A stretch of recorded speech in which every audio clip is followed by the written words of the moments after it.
Imagine a nighttime forest scene, dark and quiet. Suddenly, a few fireflies start blinking. More join in, flashing in sync. By the end, the whole screen lights up with glowing fireflies, creating a dazzling light show. Have any of you ever seen a firefly before? How about a synchronous firefly?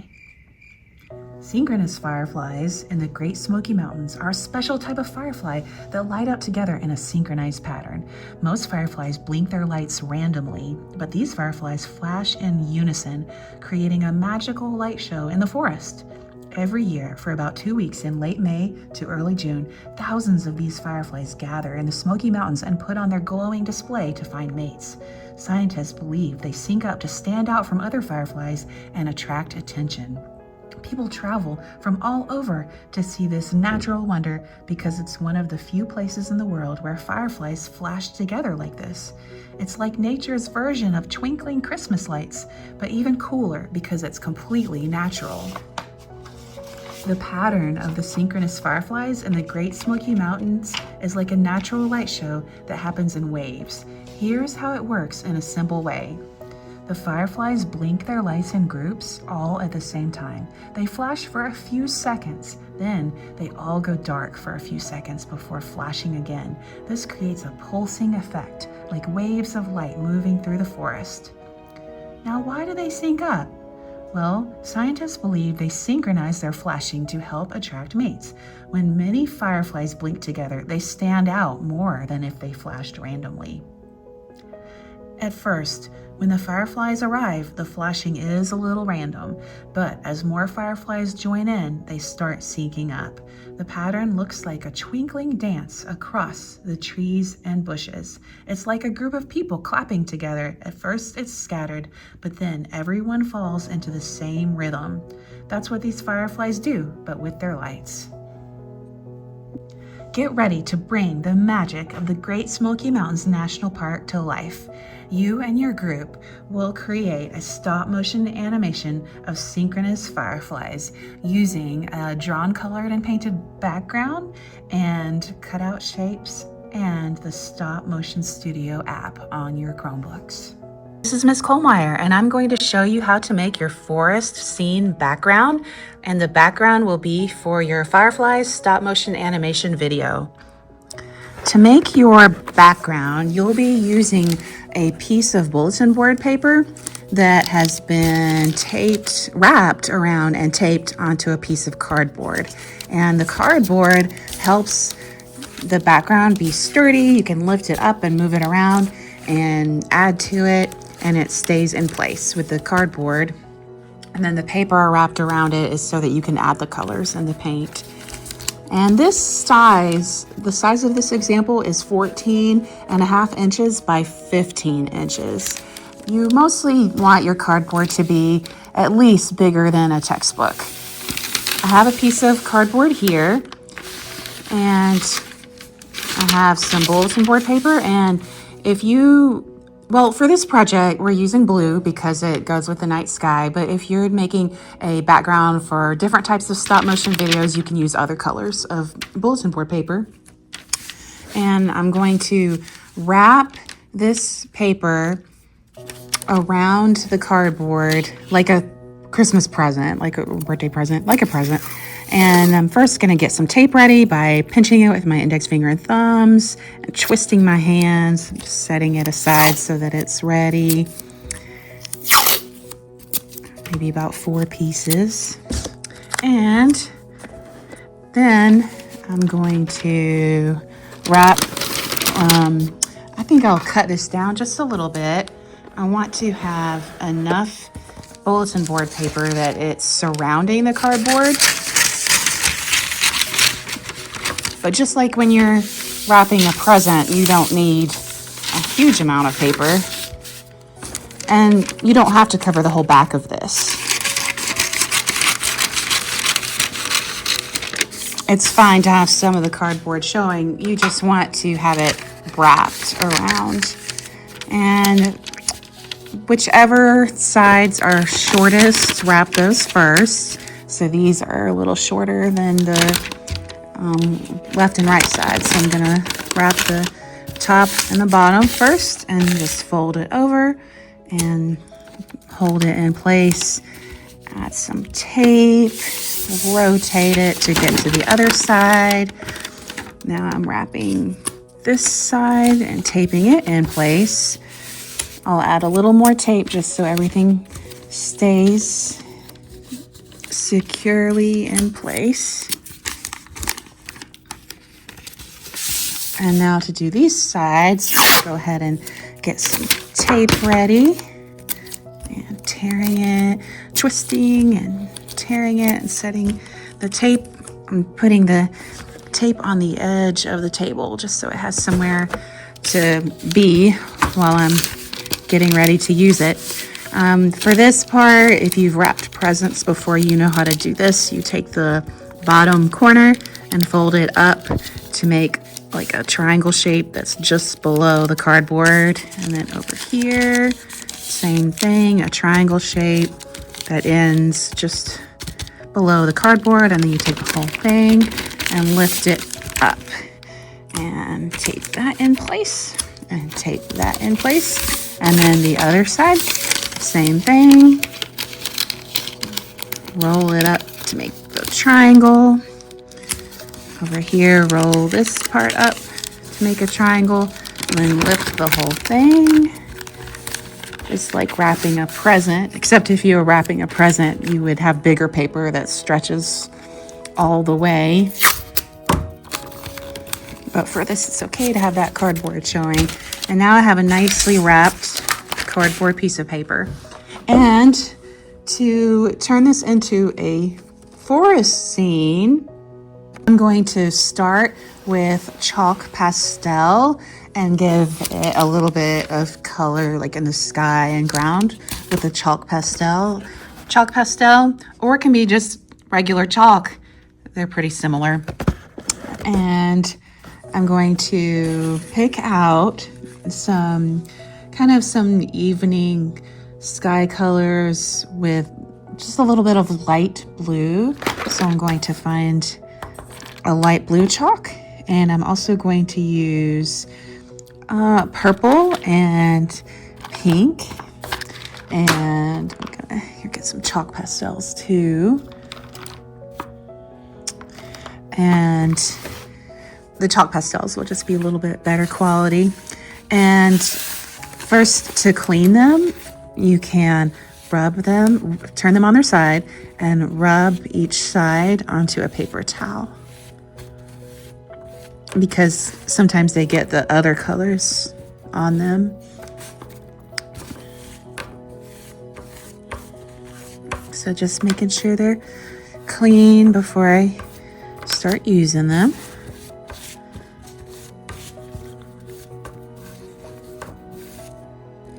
Okay, and then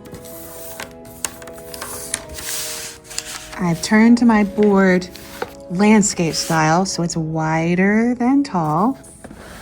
And I'm going to start with the light blue and put it on its side, lay it down on its side, and then pinch it, and then just gonna go across the paper with the chalk.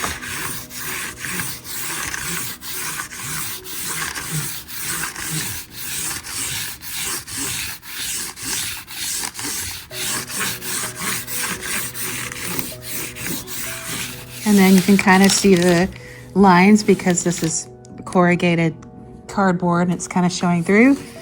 So to help smooth it out, I'm going to kind of rub it just a little bit with a paper towel. That took off a lot, so I'm adding some more back on. And then I'll try a little bit of pink up top. And this just is to show that at night, sometimes there's some colors in the sky, even after the sun has mostly gone down. And I can use the paper towel. I like to use my hand. I like to finger paint and all that kind of stuff too. A little bit of pink, maybe just a little bit more. I like colors. And Then I'll add some purple on there too. And again, I'm using my hand, but you can of course use the paper towel if you don't want to get chalk on your hands.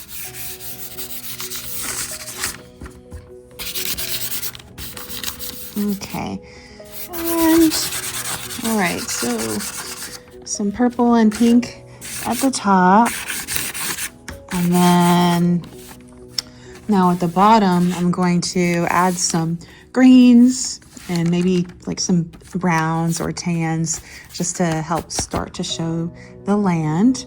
So get some green, clean it off,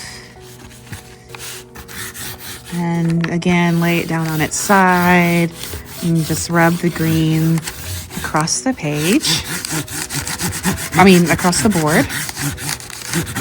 And then you can smooth it out a little bit with your hands. A little bit more.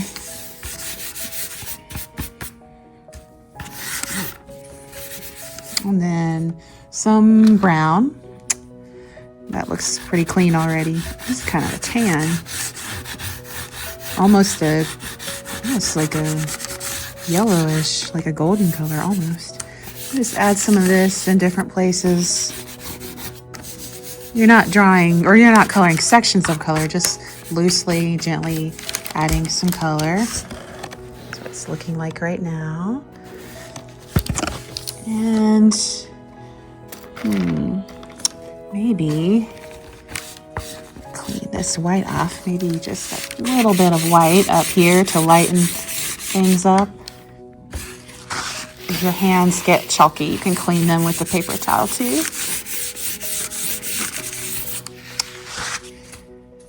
And let's see, is there sort of a lighter color? I'm going to add just a little bit of this peachy color.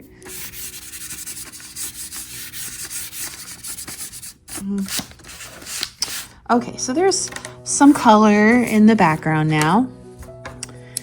And next, I'm going to switch to paint. I paused and cleaned my hands. And now for the tree trunks and trees and a little bit on the land, I'm going to be using some paint. I have green tempera, some black tempera, and this is because I'm going to be making a dark green to work with, and magazine paper so that I can put the paint on there and then just tear it off when I'm done. Brushes, still have some paper towels, and I'm going to squeeze on some green. You only need about like a quarter size amount. You can always get more if you need it. And then a tiny amount of black. Black is very strong and you only need a little bit to change your colors to a darker color. So I'm going for like a dark, like forest green. If it was on a crayon, it would be called the forest green color. I'm going to add a little bit of the black in there and stir it around and see how it looks. Getting darker, a little bit more. When you're stirring, stir like a figure 8. It'll stir it better. And that works with cooking too, like a number 8. And I'm just gonna go ahead and stir it all together. Let's see how that looks. That might be a little too dark actually. That's why it's so important to just go a little bit at a time when you're working with black. All right, I think this is workable. And then I'm going to paint the trunks, and to help show it better, I'm going to prop it up a little bit here on the chalk container. Okay, and I'm gonna start kind of above where like the greens and kind of land area is. And I'm just gonna use my brush, and I might actually switch to a flat brush. So I'm going to set this brush down on the magazine paper and load up this flat brush. And then I'm going to paint just some chunky shapes like a long rectangle, but try, if possible, to make it slightly skinnier toward the top. And then as it gets toward the top of the page, you can actually turn your brush to the side to get a thinner mark and kind of help it split, like the way trees split. And then down here, I can even do a little bit to symbolize some roots. And then I'm going to reload my brush, and then just somewhere nearby, do that again. Maybe not the exact same like width. Maybe I'll make this one like a bigger tree. So again, I'm painting like big, thick trunk at the top. And you don't have to reload your brush when you're doing this. Whatever you have on your brush is probably enough. And then as it gets higher, it's getting a little skinnier, and make them go up straight. I know mine tilted a little bit, but mostly up straight. And then I'm turning my brush to the side where the edge is painting. I could even make that one split into like maybe 3 big sections. And then reloading my brush, and then coming over somewhere else. Up, up, up. Turn my brush to the side. Maybe this will split a little bit lower. And I'll do a couple more. Now I'm going to do some that are like higher up on the page, just a little bit higher, like the bottom of them is higher and just a little skinnier. So I think I'll switch back to this other brush that was over here resting, and reload it and just try to make a smaller tree. This is like a smaller off in the distance tree. Well, it's not that much in the distance. Over here, I'll make a smaller off in the distance tree. So it's a little higher up on the page. It's less wide, and it will split closer to the horizon line, because things in the distance are closer to the horizon line, like where the sky would meet the land. So I'll go ahead and make it split a little lower, and you can just paint these things right on top of the other branches. It'll still look like they're behind them. And when trees split, it's kind of like a Y, and then you can add other branches and make like V shapes. And you don't want to make them really like straight lines. So it's okay if your brush is not like wavy, but just not wavy and not jagged, but just not exactly straight. And I think this would look better with another branch. Maybe even some little ones coming off there. And I'll do one over here since I dropped some paint here anyway. Reload my brush. Turn this into a tree. And I'm just making some splitting lines. And your lines still need to grow toward the light source, so they need to like go up. They can go out to the side a little bit, but then they mostly need to be in the direction toward the sun. So up, or growing up. Okay, so now I have some big chunky tree shapes, and then I'm going to switch to a smaller brush, and I'm going to load it up just a little bit and do some smaller branches coming up here where the splitting is happening. I'm just going to add some other splits on there. Let me reload my brush.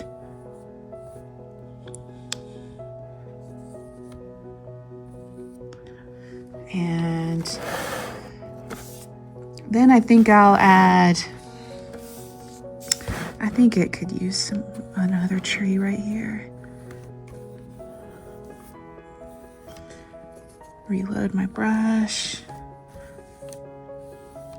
And then some splitting branches up here.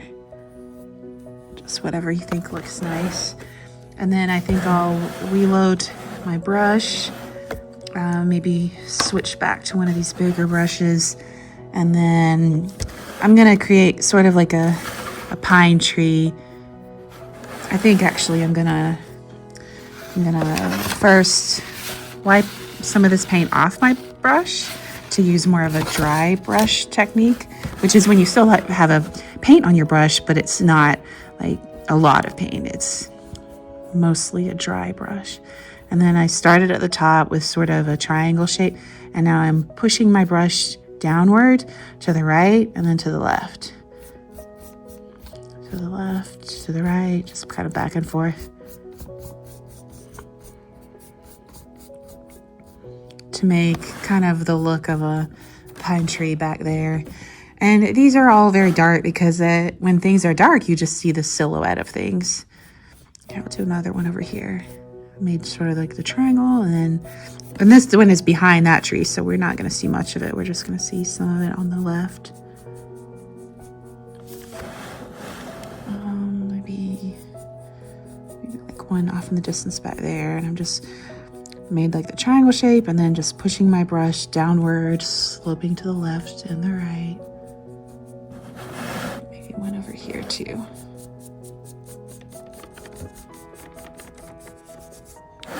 And then without getting more paint on my brush, so I just have whatever I had on there, I'm going to do a little bit of marks on the land just to kind of darken up the land.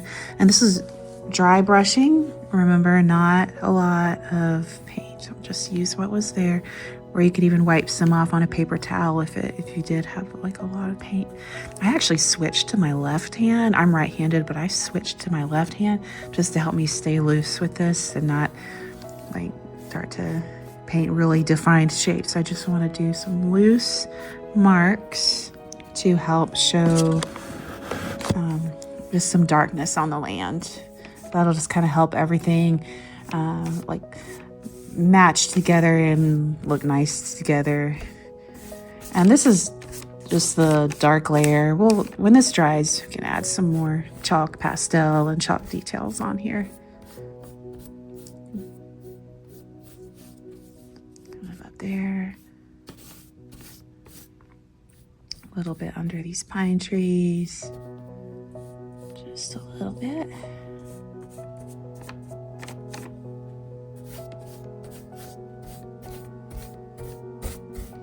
And again, I have not reloaded my brush. This is just dry brush technique. Now I'm gonna look at the whole thing and just study it for a little bit and see if anything looks like it just really needs some more dark area under it. Maybe here, just to help give these trees, like just to kind of help ground them. And then I'm just going to do some line here to help show right, this is where the land is. Some other marks. Something over here. And then maybe just some like very light trees in the distance. Just some marks. Still using my left hand. And the nice thing about the dry brush technique is it can make some far away looking trees because there's not much paint on here, so it looks like faded and far away. And I think there we go. It looks like a silhouette. Hold on, look at it. I think I want this to be a little bit wider at the bottom of this tree. And I'm going to let this dry. Now my painting has had a couple of hours to dry, and I'm going to go back in and add a little bit of color onto the trees. So I'm going to get maybe like a brown and a tan and some greens, and zoom out. And then I'm going to add a small amount of tan. Oh, that's darker than I wanted, but a little bit of brown on the edges just to make it look a little more like a form of a tree, like three-dimensional, but still dark, still mostly a silhouette. I'm gonna try this one. So just a little bit on the edges, and then kind of immediately smooth it out with your finger, or you can use a paper towel.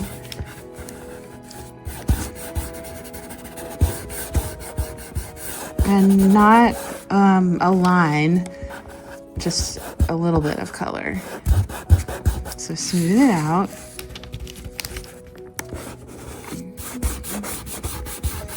And just kind of along the edges of the trees in front.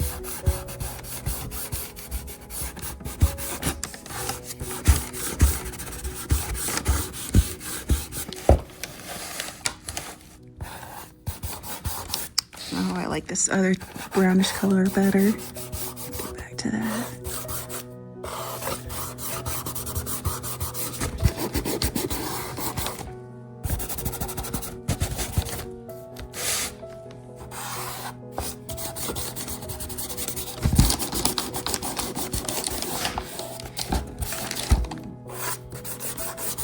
Okay. Just a little bit over here.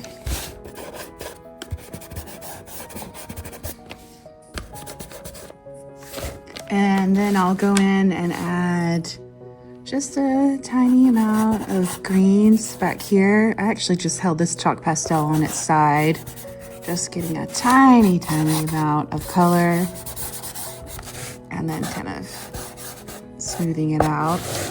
And then I'm going to add a little bit more color, and it's on its side down here, just a little bit, and then kind of smooth it out.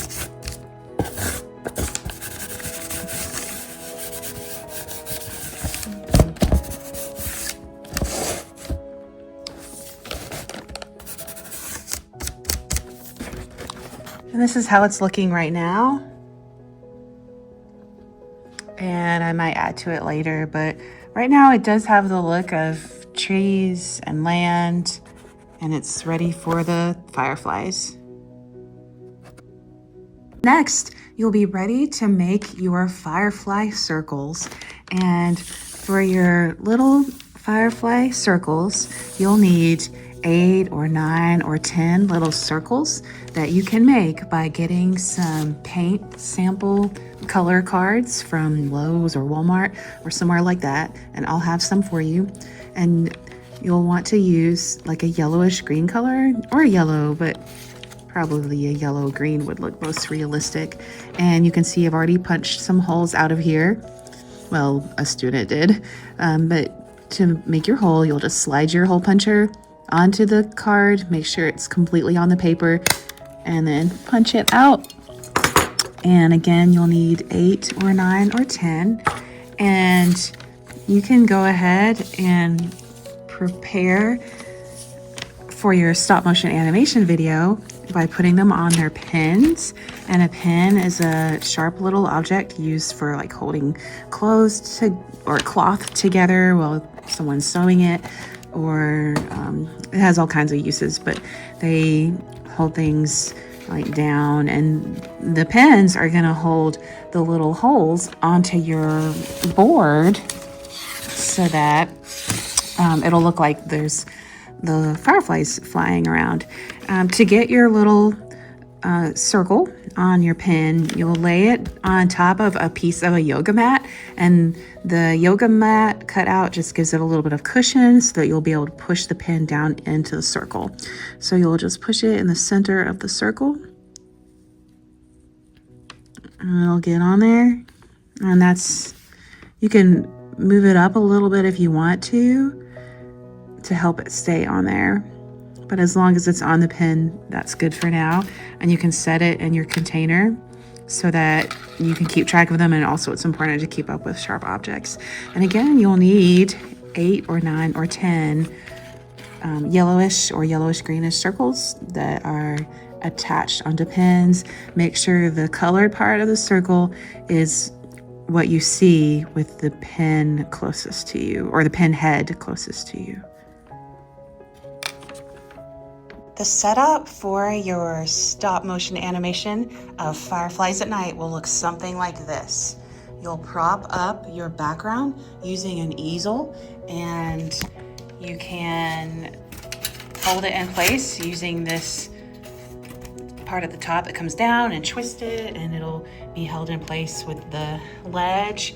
And you can prop it up so it faces your computer nicely with a textbook underneath and a textbook against the other two legs, holding it in place so that it doesn't slide around. And these are all things that Coy and Bella and I figured out when we were trying out an example for this project and just problem solving. And if you are doing this somewhere else, like at home or in a different class, and you want to do this, you could maybe prop it up against a wall or find another solution.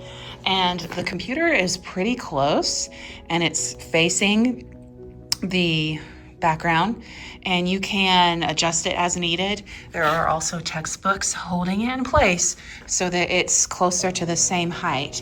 And when you look at your computer screen and you've opened up the Stop Motion Studio app, you should see something like this. Like, it should be just the forest at night scene and no background or anything. And then you'll be ready to do the first step, which is having the app open, making sure your picture looks good, just the forest, no background or anything, like even, not tilted. And then you'll reach over, don't get your hand in the camera's view, but you'll reach over to your computer and take one picture of just the empty forest scene. And you'll use that photo many times later, but you're just going to take one and then you'll copy and paste that for other things that you do. Next, you'll take your 8 or 9 or 10 circles and you'll push the yellow circle up where it's just below the pen head, and you'll do that with each of your 8 or 9 or 10 pins. And after you've done that, you'll take your pens and hold your board really steady. It really helps actually to hold it at the top. You can kind of hold on to the easel and your board at the same time. Or maybe one person in your group could hold the board steady while somebody else pokes the pins at random places in front of the trees.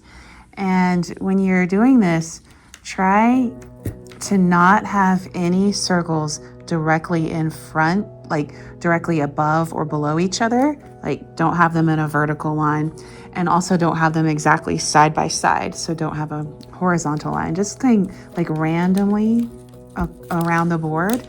And again, hold your board steady. If your board moves, it's gonna affect your stop motion video. It won't look like it's all happening in the same place. So keep your board still. The best way to do that is have somebody hold it steady while you're attaching the circles.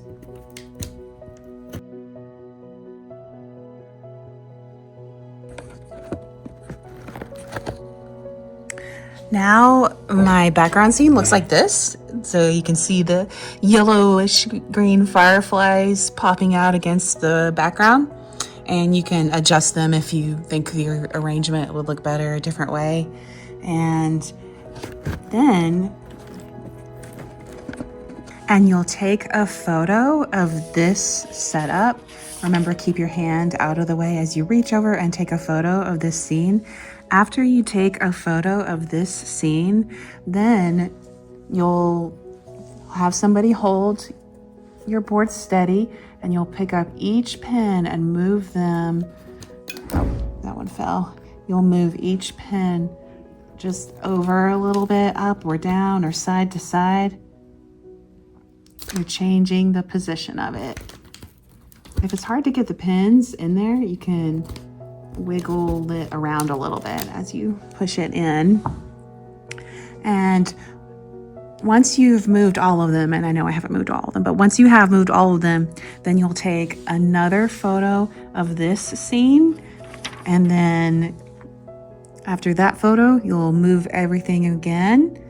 and 6 more times. So the total photos that you'll have are 8 different photos, like 8 different arrangements of the circles.